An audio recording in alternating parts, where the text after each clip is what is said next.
Donostia beti izan da hiri bizia, itsasoari begira hazitako hiria. Auzo, kale, plaza eta pertsonek osatutako hiria. Donostiaren istorioa euskaraz idatzi da betidanik. Euskara Donostiaren part izan da beti. Hiri honen arnasa, oroimenaren oinarria, nortasuna. Euskarak Donostian oztopo asko gainditu izan ditu, batzuetan isildua, etxe barruan entzutera mugatua. Euskara bizirik mantentzea zen erronka. 70 eta 80ko hamarkadeetan euskara berpiztu zen Donostian. Ikastolak zabaldu ziren, euskaltegiak sortu ziren, kaleetara zabaldu zen.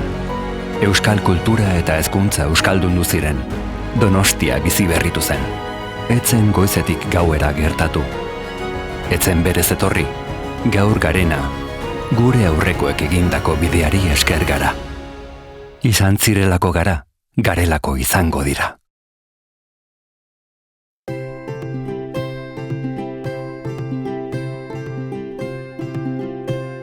Azken hamarkadetan, euskarak aurrera egin du Donostian.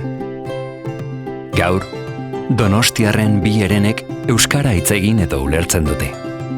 Inoiz baino donostiar gehiagok euskara hurbiletik bizitute. Baina ezagutza ez da nahikoa. Hizkuntza bat erabiltzen dugunean bizi berritzen da. Entzuten denean, erantzuten denean, lehen hitzean agertzen denean, egunerokoan erabiltzen denean. Donostia aldatuz doa. Garai berrietara egokitzen da. Anitzagoa da. Mugikorragoa. Digitalagoa. Globalagoa. Gaurko Donostiak ere euskalduna izan behar du. Erronka honi aurre egin behar diogu. Hiztun aktibo bilakatuz eta euskararen ezagutzatik erabilera jauzi eginez. Erronka kolektiboa da.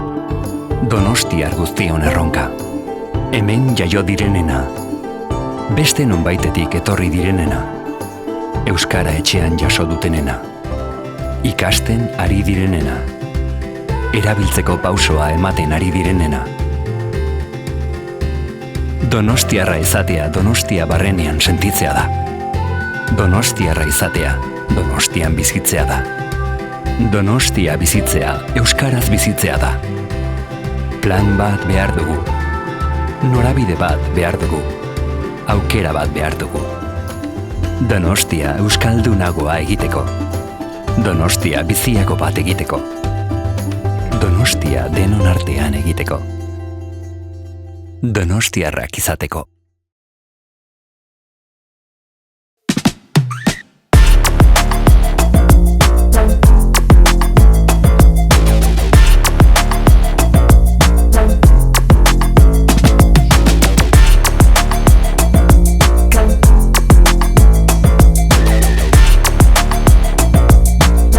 Euskara hitz eginez, donostiarra sentitzen naiz.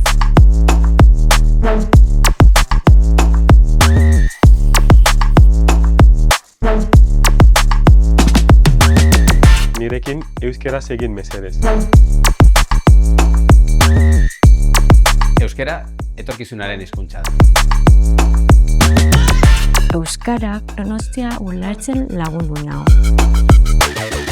Euskara zaintza hurbilago egiten du. Donostiar naiz eta euskaraz egin nahi dut. Egin ditzagun elkarrekin Donostia euskalduntzeko urratsak.